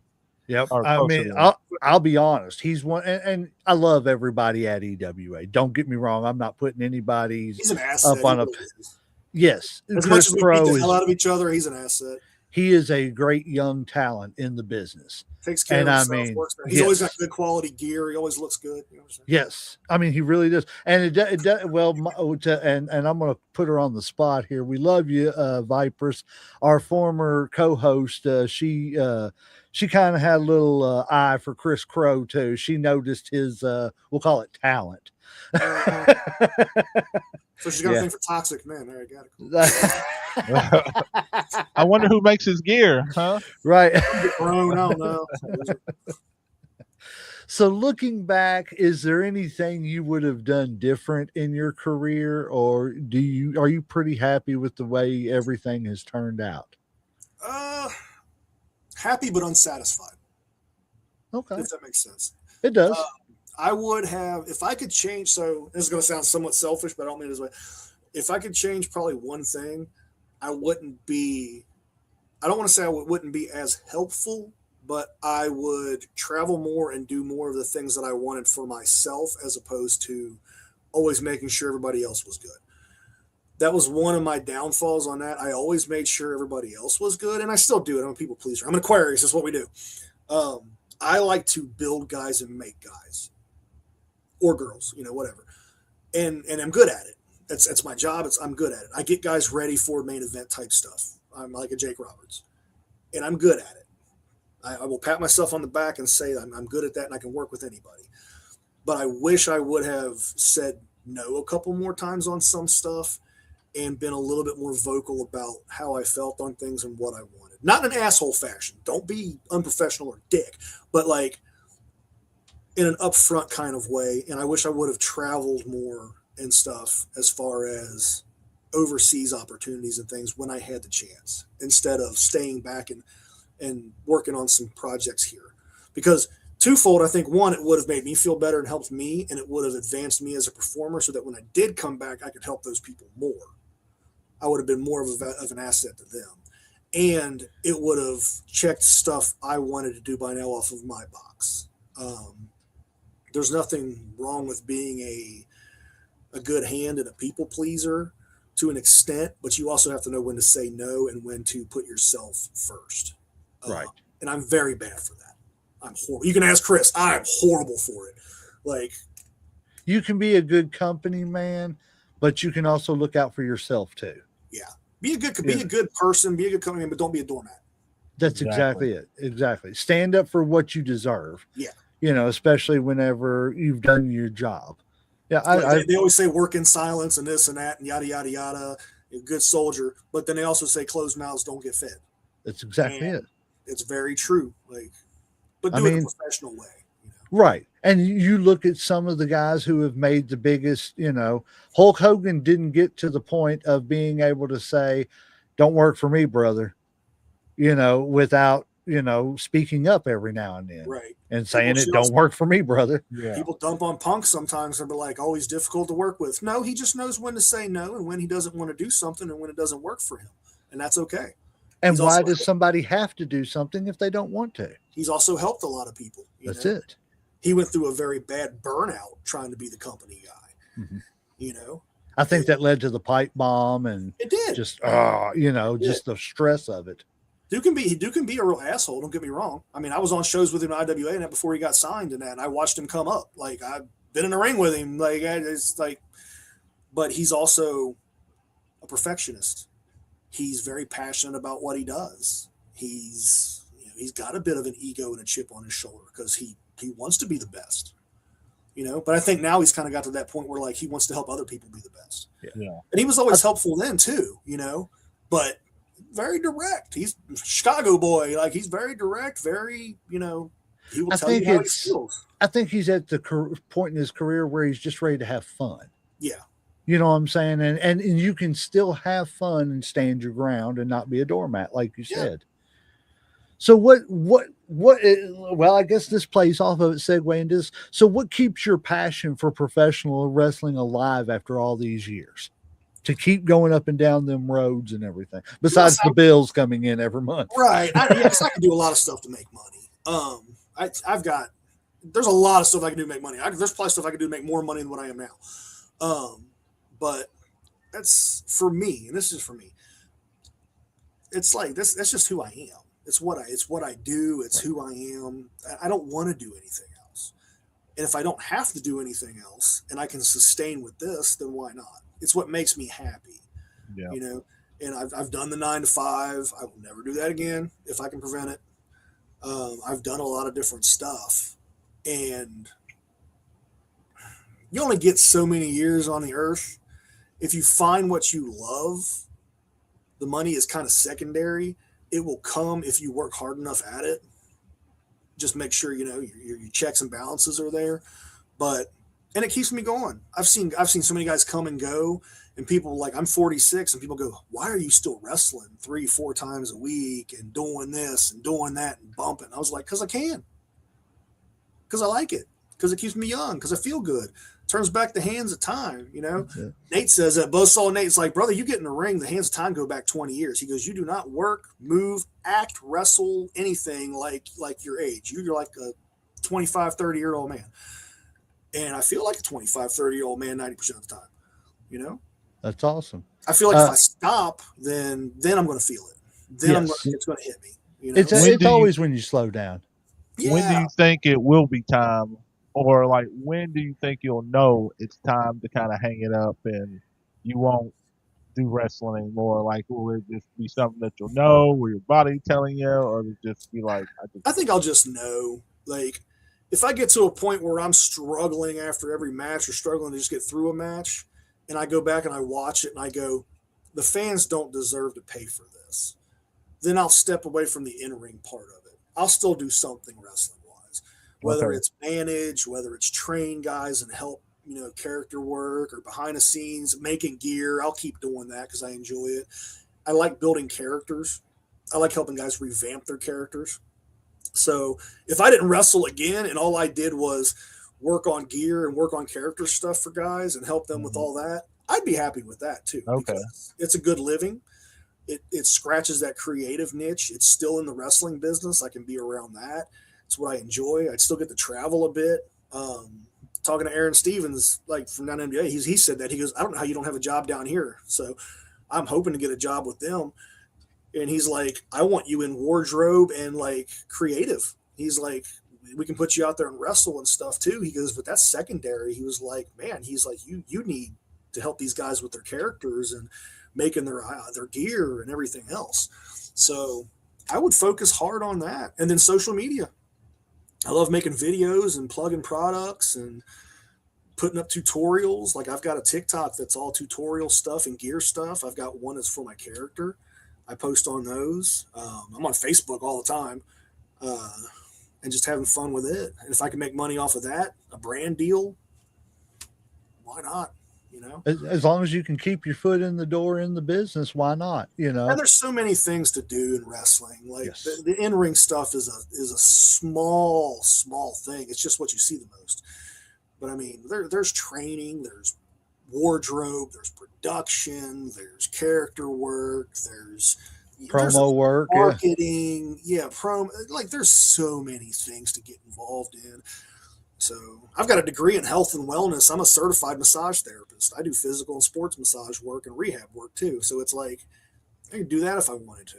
Right. Trust me, and it pays more than doing this. Like, but I don't like it as much, you know. So We were just talking about that before we went on the air. You know, we had a milestone. We had a video of ours hit 4,000 views, and I ain't trying to brag, but hey, that's big for us. You know, because we were getting around 100 views and everything. So it's like, we were talking about, it'd be awesome to be able to do this full time because we love wrestling. We would be able to devote our job hours to learning more wrestling, being able to watch more wrestling and whatever, go to more shows and that get paid for that. Who wouldn't want to do that?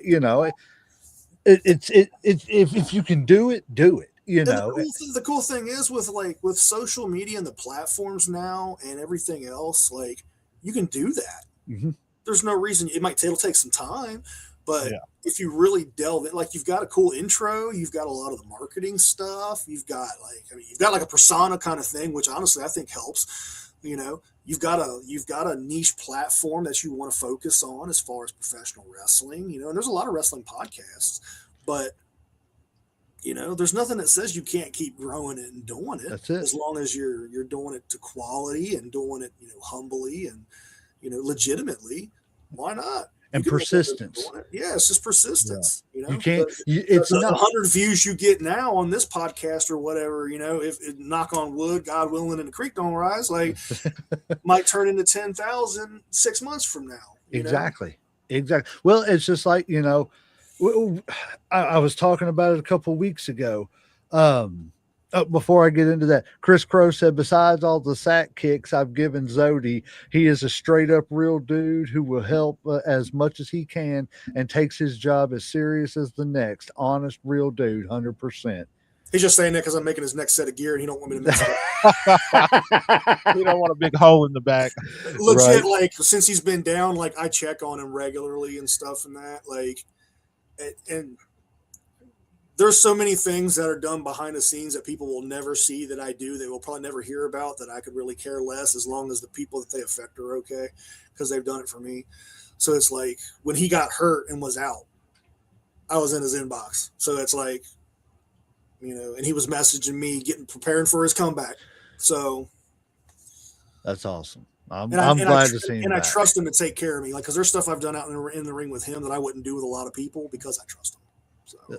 And that's a big thing within the business is, I never thought about that, as a younger fan. One of the things you were talking about, man, it takes so much trust in to let another human being willingly pick you up over his head or whatever, and know that they're going to set you down the right way, that they're going to do what they have to do with, they know their training, they know, accidents happen.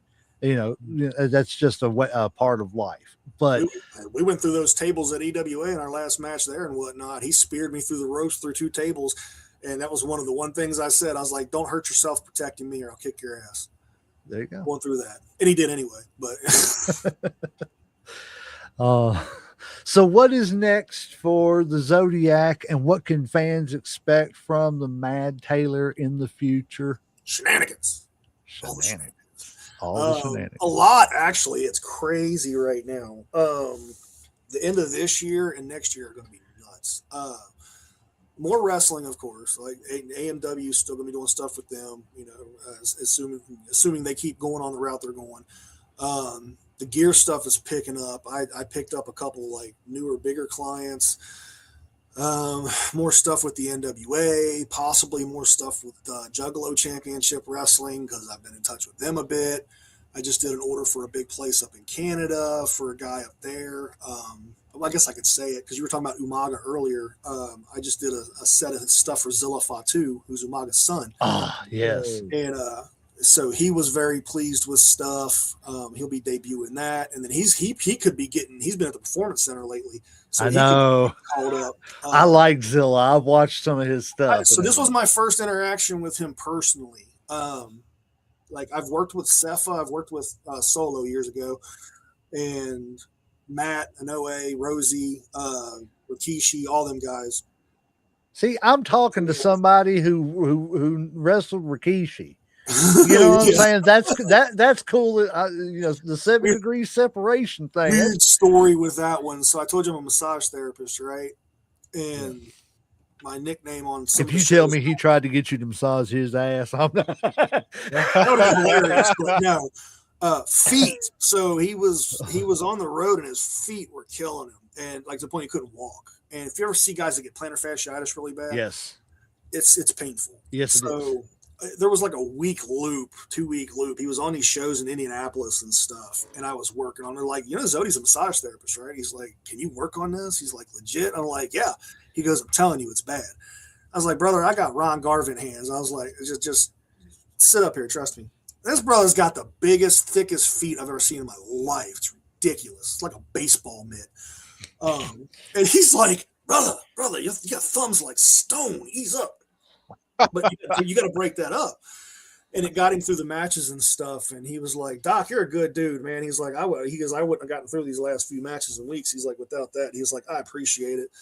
And credit to him, man, because I know Kishi's caught some heat here lately. But credit to him. He emailed, and this was 10 years ago. So he might not even remember the shit. He legit, and he sent me the thing. He emailed WWE's med staff people when they had the guys there on the road with them and was like, "This guy worked on me through the week. He's certified. He's a massage therapist. He's a wrestler. He's in the business. He knows his shit. If you have a spot open, keep him in mind." I was like, "Did you really send that?" He's like, "Yeah." He's like, "I told you I was going to send it out." He's like, "I sent it." He goes, "I can't promise you nothing." He's like, "But I at least sent the email." I was like, "No, nothing came of it." But the fact that he even went ahead and did that was like really cool shit to me. So, and then every show I seen him on after that, he was like, "Hey, Doc," I'm like, "What do you need?" Work on his I big ain't ass never, feet. I ain't never touched Rikishi's feet, so that's all I'm gonna say. I know a dude who danced in the ring with him one time, but other than that, I just think it's cool. But working with Zillow and that, talking to him on the phone and stuff and that, and getting stuff square with him. I had to figure out how he operates because he operates a little bit different with stuff as far as communication. So that was that. But super cool to work with. So hopefully we can do more work in the future. I got a movie coming up that I'm going to go Monday to start filming some stuff on. I just got a prop in for it, mask and everything. It's a sequel to a horror movie. I did a horror movie called The First Harvest a couple years ago, and it did really well. Did pretty good for like a B movie, and it's going to be a trilogy. And I'm one of the main like killers in the movie. So we're going to go film part of the sequel Monday and start filming all the way up through the end of the year so that hopefully it can get released next year, and then work on a couple little side films and everything else. So I love a good B movie. So me too. I wrote the name. Wrote the name down, so I'm gonna be looking it up and everything. Yeah.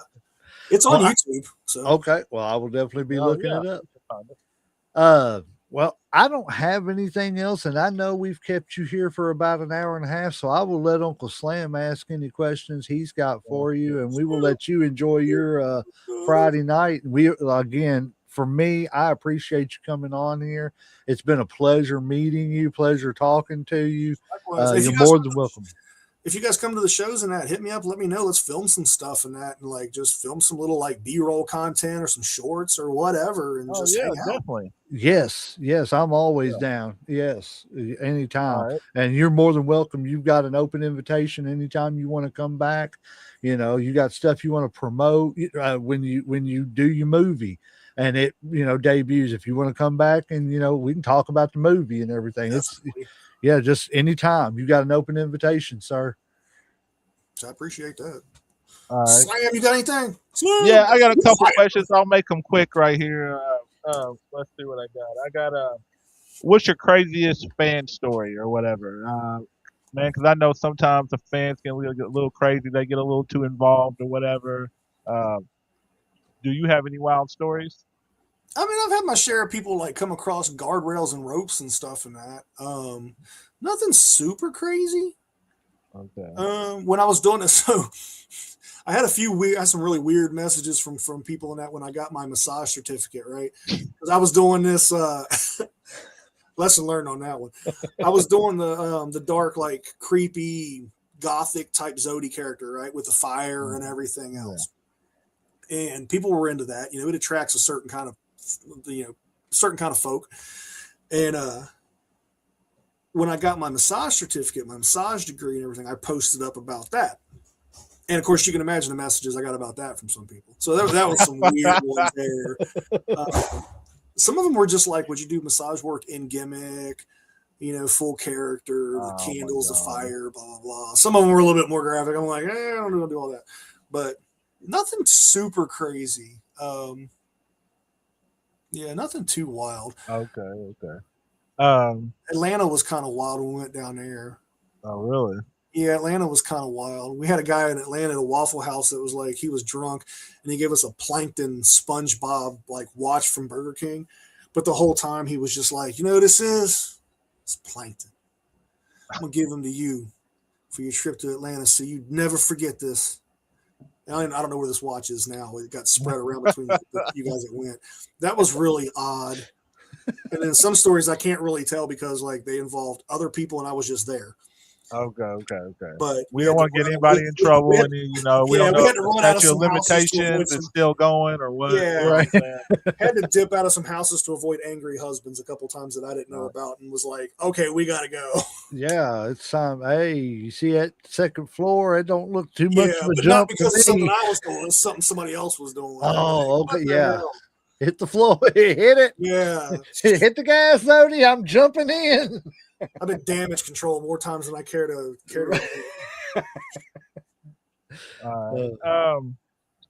Do you think that the Kentucky indie scene is in a good place right now? Because I've talked to a couple other people, and they say that it's thriving right now. As far as there's lots of places, promotions going. There's lots of wrestlers out there.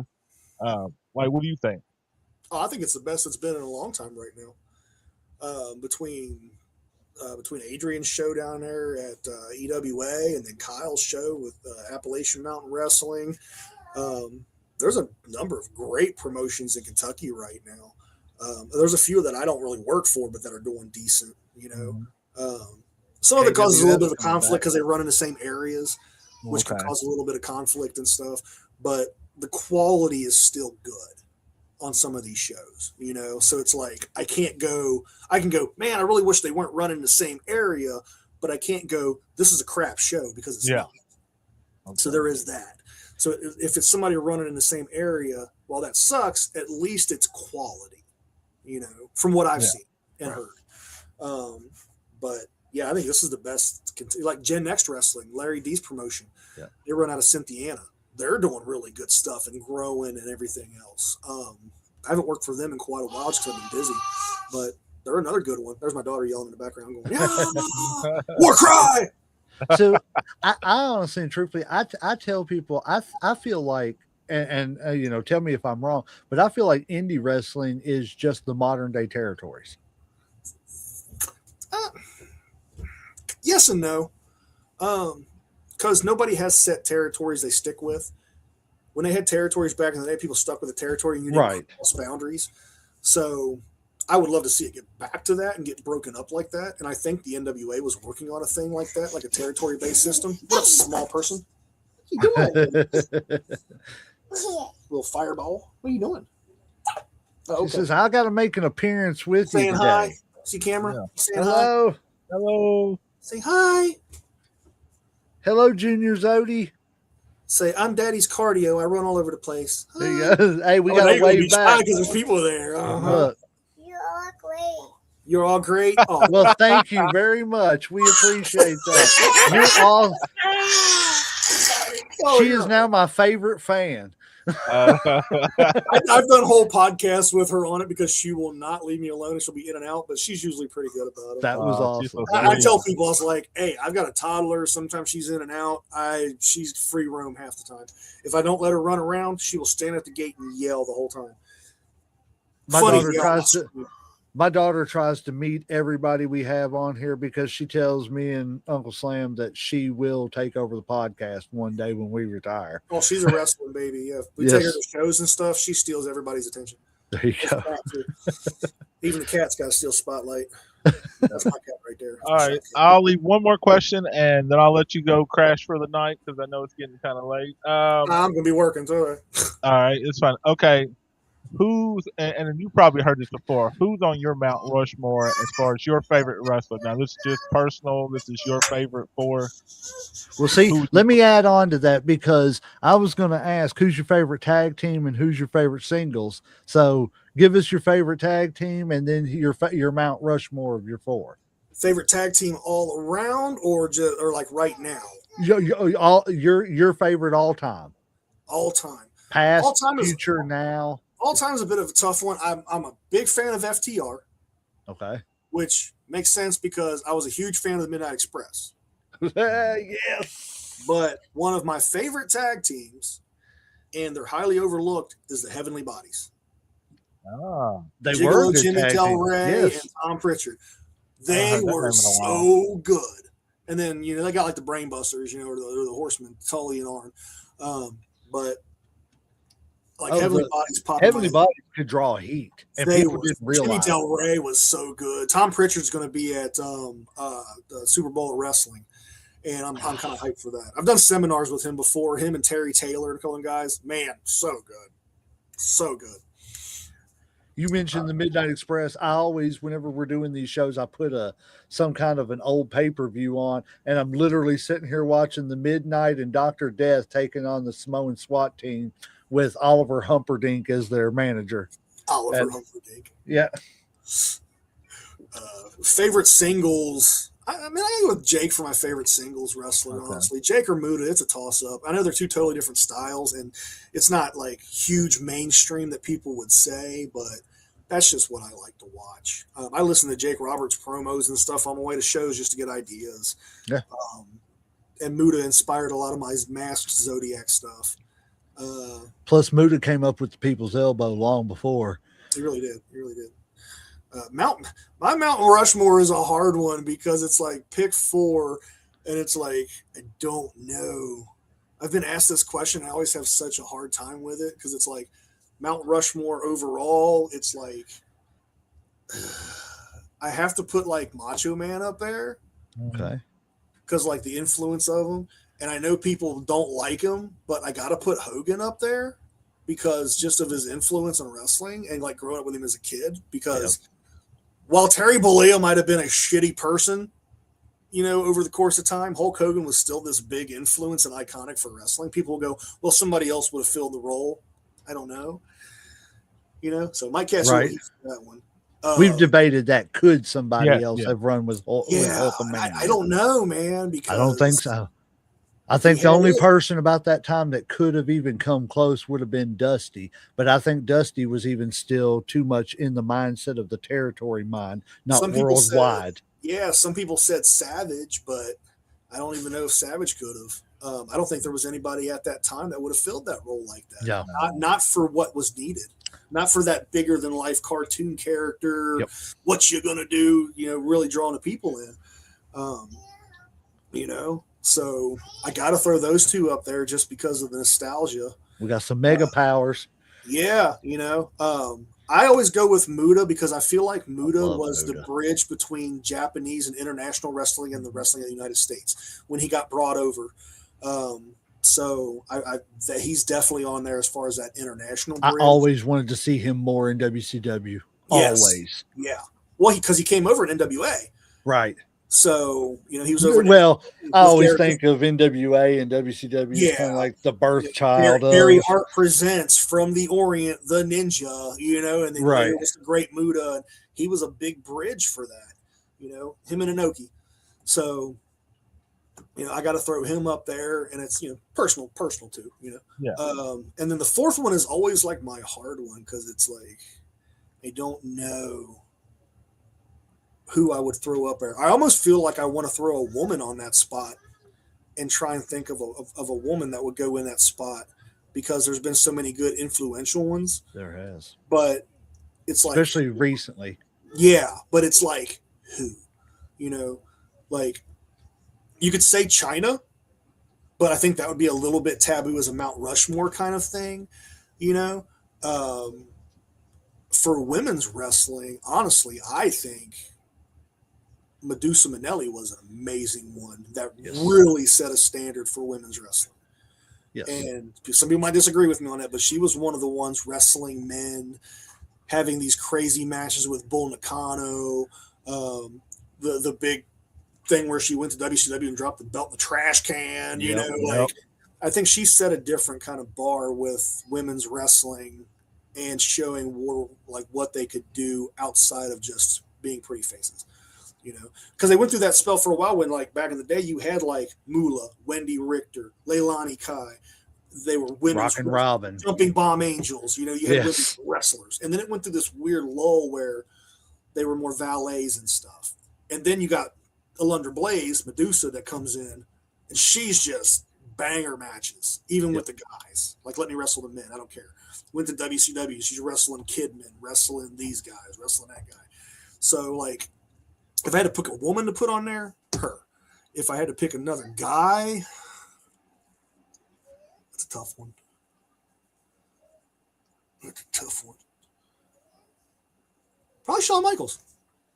Probably Shawn Michaels. You just broke Uncle Slam's heart. Probably Shawn Michaels. As much of a God. dick as he was back in the day, I feel like he really kept the era going strong. You know, You just made this man's day over here. You just don't even understand. Like, We have had a look at him Brett over there. rivalry for years. I'm going to say something that some people will agree on and some people think. I think Bret Hart, as far as a champion and everything, great technical wrestler, was overrated. You know what? That's from a Shawn Michaels fan. I think he's an amazing wrestler, and he filled that spot. And I've got all the respect in the world for him. But as a world champion, I felt like he was overrated. I'm going to say one thing, and I MJF don't think he said had it the charisma. best. Yes, that's it. He had the seriousness of an old school champion, Yes. like a Bob Backlund type Yeah. champion. You know what I'm saying? He really, and for whether it's bad, good, indifferent, whatever, I think now it doesn't play off as good, but back then he took being the champion serious. Yeah. And not that you shouldn't, Yeah. but he actually believed he won this championship. Yeah. He actually believed, I'm walking around here the world champion. I am the best there is, best there was, blah, blah, blah. I always felt his promos and stuff were very dry. I agree. Like, he'd always have the best promos, but I always looked at it as like Brett was a wrestler and Sean was an entertainer. Yes. I think that's why a lot of people I can like say I've never Shawn seen a little bad more Bret Hart. because he was that entertainer. He was that, he wasn't the best technical, but he was very athletic. He put on a good show. I give him his dues on that. But he could put on a sharpshooter to save his fucking life and shit. You know what I'm saying? Sean's biggest asset was he could sell his ass off and get sympathy. Yes. He could take a beating. Yep. Like, I will say, I've never seen a bad Bret Hart match. But I feel like if you've seen one Bret Hart match, you've seen kind of all of them. Aside from like maybe his rivalry with Steve Austin, his stuff with Mr. Perfect was great. But he had a formula. It's like Ric Flair has a formula for the most part. Yep. But if you've seen one of his matches, I feel like a lot of times you've seen most of them. But in ring, I've never seen him have a bad match with anybody. And that's a testament to good marker. As a world champion, I think he filled the spot he needed to, for that transition. But to me, he never appealed as a world champion.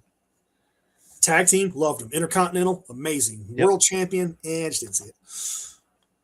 Yep. There's a lot of people that say that too. So. I was the same way. They're Well, allowed to be wrong. It's all right. It's just like MJF said. And this coming from MJF, who is probably, in my opinion, one of the top 5 best in the world today. And that guy asked him, he said, because Bret Hart was better than Shawn. And his exact response was, in what world, though? Yeah. In this world. He said, in what this world? World He said, Sean was a better talker. He was better athlete. He was a better wrestler. He was better. Whoa.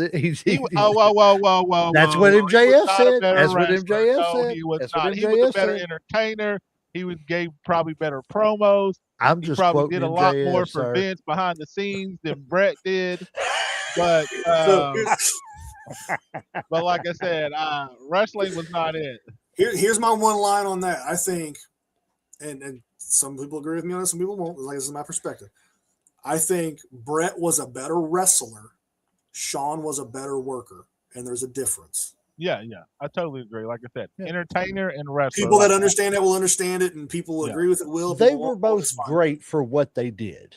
I mean, Yes. honestly and truthfully, just giving them their druthers, they were great for what they did. And there's a reason why they're considered, top 20 all time greatest wrestlers ever. And like you said, Brett was like that Bob Backlund. He was a great technician. Yep. Yeah.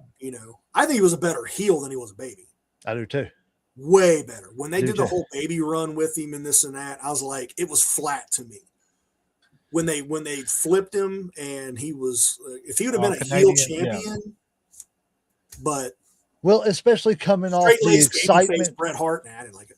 Well, the dullness of Bret Hart coming, and I don't mean that in a bad way, but No, just yes, Bret you Hart. do. No, I really don't, because Bret wasn't like Hulk Hogan. You know what I'm saying? And that's what I'm saying. wrestler. Right, coming off that Hulk Hogan, Hulkamania, high energy, blah blah blah, going into I'm the best there is, the best there, and it was just that flat level, This is I'm but it was toned down a lot when you had like Yes. people like the Warrior, Macho, Yes. Hogan. He was Loud. drowned out. Yeah, his shit sounded almost monotone. Best there is, best there was. He wasn't yelling, he wasn't screaming and shit. So, And I also think that that's why Brett and Sean, my opinion, have top 3, I'd say top 2 greatest rivalry of all time was because they were exact opposites of each other. Yeah. It was the That's yin usually what makes and the yang. best feuds. Yep. Yeah, that's usually what makes the best feuds. It does. Well, sir, I don't want to keep you any later. Like I said, we've kept you later than we thought we were going to, but we've had a great time. We've really enjoyed this. I know I have. Likewise, Yeah. And like I said, you have an open invitation to come back anytime you want to. Come on back. Maybe next time we'll get Chris to come on with you, and y'all can, have a virtual match. Your first ever virtual match over, promo and stuff. Can't kick me in the junk online. So There you But yes, sir, we appreciate you being here. I don't know how to thank you enough, for real. I really do. We enjoyed Summer Bash. You guys sent me the message. I was like, yeah, definitely. Let's do it. So. And like I said, anytime you want to come back, and we will definitely be reaching back out. We're going to try to start a series about the greatest world heavyweight champion of all time. And we're going to narrow it. We do it in tournament fashion, and it's just pick and, majority wins. But we usually get a panel together, and we're going to do it by company and narrow it down that way, and then take the greatest champion of the companies and put them into a tournament and go greatest champion of all time, blah, blah, blah, all that stuff. So yeah, if you'd like to be a part of that, man, we'll reach out and have you on a couple of the shows and everything. Cause that's our thing. We don't want to just, we want to do wrestling. We don't want to do wrestlers. We want referees. We want ring announcers. We want, ring crew. Yes. And when we have shows like that, we would love all those different opinions, just to be able to get you never know, Bob Backlund could end up the greatest heavyweight champion of all time in our tournament, but that's what makes it fun. But yeah, you're more than welcome to come back and do that stuff if you ever want to. We're getting ready to get that plan together starting next month, but man, I don't know how to thank you enough for being here, for real. I really don't. Yeah, thanks you guys for having me. You guys, I'm going to pop off of here and go see what the baby's getting into, and then try and finish up an order and chill and go from there. Get ready for the rest of the weekend. I'm off the weekend until Monday, and I got to do this movie. So try to get some sewing done and clean up this mess I got back here. I understand it. You got anything you want to plug before we get out of here? Keep up with Appalachian Mountain Wrestling. Keep up with Elite Wrestling. Follow my stuff online. I'm all over social media on Facebook and everything else, multiple pages. Definitely feel free anybody to reach out. I'm very open book. I like to chit chat. If you guys got any questions about anything, podcasts, I love to do them. Movie stuff, love to do them. Support your local independent wrestling wherever you're at. Yes, sir. Keep your nose clean and your powder dry. That's all. Amen to that. Uncle Slam, you got anything else for the good people out there? No, sir. I'm tapped out today. I guess the referees hit that 3 count. We're going to ring that damn bell. Oh, there's a bell.